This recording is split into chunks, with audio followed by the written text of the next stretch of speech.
Ever since 2021, I've put in hard work to go through a significant transformation in how I carry myself, my mental health, and especially my appearance. I didn't really have any strong looks back then. I consider myself as a chopped individual. I wasn't necessarily gifted in attractiveness, but when I put in that hard work and effort to try to improve myself in terms of my looks, I've improved my look, improved my attractiveness. And one area that I really emphasized was my hair care, taking care of my hair as a black man. As a black man, you really need to take care of your hair. It's very easy to just let your hair be matted, unkept, uncombed. You already know. Your parents force you to go to that barbershop because you're not just taking care of your hair at all. Your hair may be long, but it looks so bad. Parents take you to the barbershop, they make you get number one or number two in that barbershop, get that buzz cut, and then you're back to square one. So in this video, I'm gonna share 4 essential tips that I wish I knew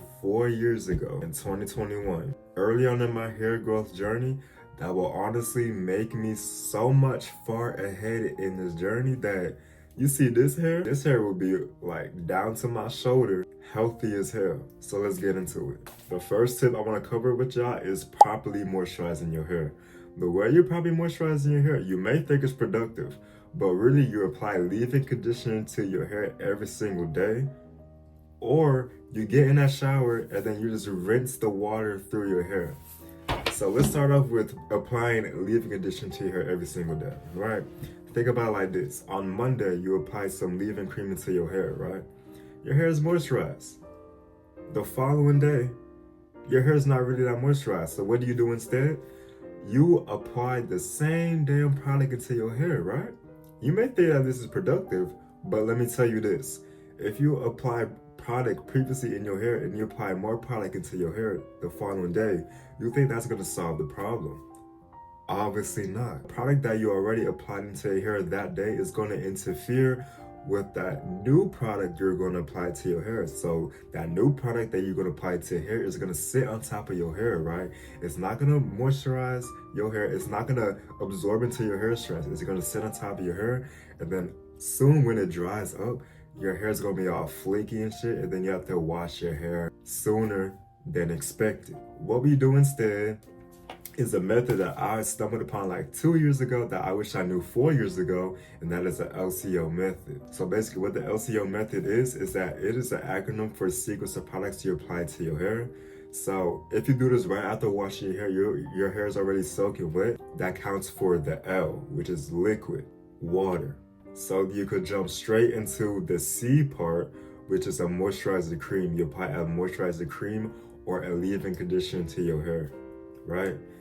And then after that, you apply a hair oil to really seal in all that moisture of the water and a leave-in conditioner. And this sequence of products that you apply to your hair just really intensely moisturizes your hair. You could go a whole week without applying another single product into your hair, especially if you have low porosity hair like me. That is really stubborn with moisture, but once it gets moisture, it tries to really retain that moisture, right? And also throughout the week, you will mist your hair with water every single morning to refresh and re-moisturize your hair. It is an alternate way of trying to refresh your hair compared to if you just get in that shower and then you rinse all the water through your hair. That's just gonna rinse away all the product in your hair, and your hair is just gonna be dry as shit. And we don't want that. We want properly moisturized hair, because properly moisturized hair is the foundation, one of the foundations for healthy hair and strong hair. So yeah, that's one out of the 4 essential tips I'm going to cover in this video. By the way, if you want all these essential tips in sort of like a PDF that you could just download, you could save it and you could just view it anytime on your leisure, along with having a weekly hair care routine schedule to keep yourself accountable with these hair care habits that can help you grow healthy long hair, and some products that I really recommend for y'all to use in your hair growth journey. Check out the link in the description. It is my ultimate hair growth guide PDF. For what you're paying for is only a few bucks, but it adds so much value if you actually apply this information. It could really transform your hair. And I wish I had this guide 4 years ago. I'll be so far ahead. My hair, like I said, will be hanging over my shoulders probably. All right, y'all, and the second tip we're gonna cover is stressing about your hair length. I received many TikTok DMs, many Instagram messages of people of just stressing about their hair length. They said that they're following my hair care advice that I mentioned, whether they came from my YouTube or my TikTok, and they said they're not seeing any progress. They said after like a few weeks or a month, my hair's not getting any longer. Josh, you're a fraud. I'm gonna unfollow you now. And really, I wish I could just really emphasize this point to them that hair grows at an average rate of ½ an inch a month. And especially with our hair type, we have a lot of shrinkage. It is extremely hard to see noticeable progress even up to 3 months. So really, what you gotta do, I know you hate this answer, embrace the shrinkage and trust the process. If you've been doing the healthy hair care habits and your hair actually is healthy, it looks healthy, you're on the right path. I promise you it will hit. After 6 months of doing the healthy hair care habits, you will notice that your hair is growing, okay? I thought back then when I recently cut off my hair, back in like August of 2024, up until January 2025, I've been doing all these healthy hair care habits, right?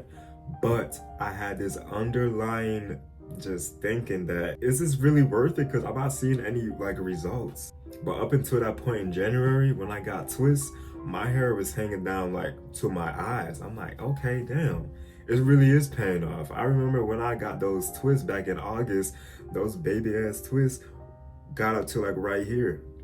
Like, it didn't look good. So really, you hate this answer, just trust the process. Keep doing this healthy hair care habits. You're doing great for yourself. Now, the third tip I want to cover, you have to ditch that pick. Unless you're gonna use it the right way, right? If you were like me back in 2021, you probably use a pick every single day to try to pick out your afro, make it appear bigger, try to escape the shrinkage and stuff. But really, this over manipulation you put on your hair, it is so bad for your hair. Our hair is not built to have a comb run through it every single day, let alone every other day. So if you're gonna use a pick, you're gonna use it the right way, unless you're gonna throw that shit out. And I'm gonna show y'all how to use the pick the right way, right? First of all, you wanna detangle your hair once a week, okay? Once a week is enough. We are detangling our hair for hair health.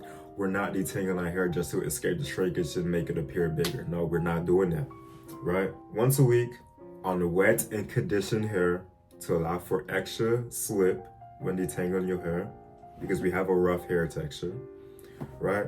The way that you use the pick is that, pretend that this is the pick, right? We start at the ends of our hair. We work our way up to the roots of our hair. If your hair is shorter, what you would do is that you would pick your hair like this and then go to your roots. If you try to start at the roots, it's like detangling 100% of your hair at once rather than trying to detangle 10% of your hair, right? Try to detangle your hair all at once, 100%, you're gonna be frustrated as hell because you're not gonna go anywhere when you try to detangle your hair 100% of the time, right? Start slow. Start at a fraction and then work your way up to the whole, okay? And also, I want to emphasize finger detangling your hair first. Finger detangling your hair just allows you to get rid of most of the knots and tangles before you use that comb and run the risk of just ripping through those knots and tangles with that comb. You finger detangle your hair first and then you use that pick. I want to emphasize that point. Should have said it earlier, but now you know. All right, y'all, the fourth and final tip that we are going to cover is that curl sponge that you probably have in your bathroom. I'm talking about that black and red sponge. I will show a picture on the screen right now. Throw that shit out. Throw it out. That is ruining your hair. No matter how you use it, it is ruining your hair. That sponge has material that literally sucks the moisture out of your hair like a vacuum. So no matter how hard or how much you moisturize your hair will most likely be dry all the time if you're using the sponge every day. If you're going to use a curling sponge to try to define your hair, add some texture to your hair, two things. One, get a sponge with material that does not suck the moisture out of your hair. And the second point, treat your hair, like moisturize your hair, apply products into your hair before using that curling sponge. So with the first point, when you want to use a sponge with material that does not suck the moisture out of your hair, I'm talking about material that is sort of like plastic. that doesn't suck the moisture out of your hair like a vacuum. And I know a brand, Twist King, that has a sponge that does just that. You could add texture, add definition to your hair without running the risk of just drying your hair out, because you're just sucking out all the leave conditioner, all the water that you put in your hair before using that sponge. And the second point is that you actually want to try to treat your hair, moisturize your hair before using the sponge. So what I recommend is just mix your hair with water and apply a curling gel, a curling cream, or a leave-in conditioner. Either three of those products before using that sponge. You actually want to try to add moisturizing products, moisturizing ingredients into your hair before using the sponge, okay? That's just it. And also, I want to emphasize, when your hair gets longer, you want to find other ways to try to define your hair, right? That curling sponge is not going to take you all the way to, you know, if your hair gets long like mine, like, or even longer, okay? That sponge is not really going to work. And some methods that I could think on top of my head is a curly hair routine that involves raking and shingling your hair with the product, and then you shake your head around to loosen up the curls, or using the twist out curl method. On my YouTube channel, on this channel, I have a tutorial on how to do the shake method, and then on my TikTok, I have many videos on how to do the shake method along with the twist out curl method. If your hair is not long enough to that point, you can still use a sponge, but when your hair gets to that point, I definitely recommend to check out those videos, because those methods on defining your hair is extremely healthy for your hair. Because in those methods, I talk about using like a curling cream or a leave-in conditioner on top of an oil, like using the LCO method, like I mentioned previously in this video, the LCO method along with those defining methods. Not only your hair is gonna look good, but it's actually gonna be healthy and it's gonna be strong. Your hair strands are gonna be strong, and that really promotes healthy hair growth. So yeah, that's really all the essential hair care habits and hair care tips that I've want to talk to y'all about that I wish I knew 4 years ago. If you enjoyed this video, like this video, subscribe for more content like this, and leave a comment if you have any other questions. I really recommend for you to check out my ultimate hair growth guide, my PDF that I mentioned previously in this video, early on in this video. It is linked in the description of this video. Otherwise, take care, y'all.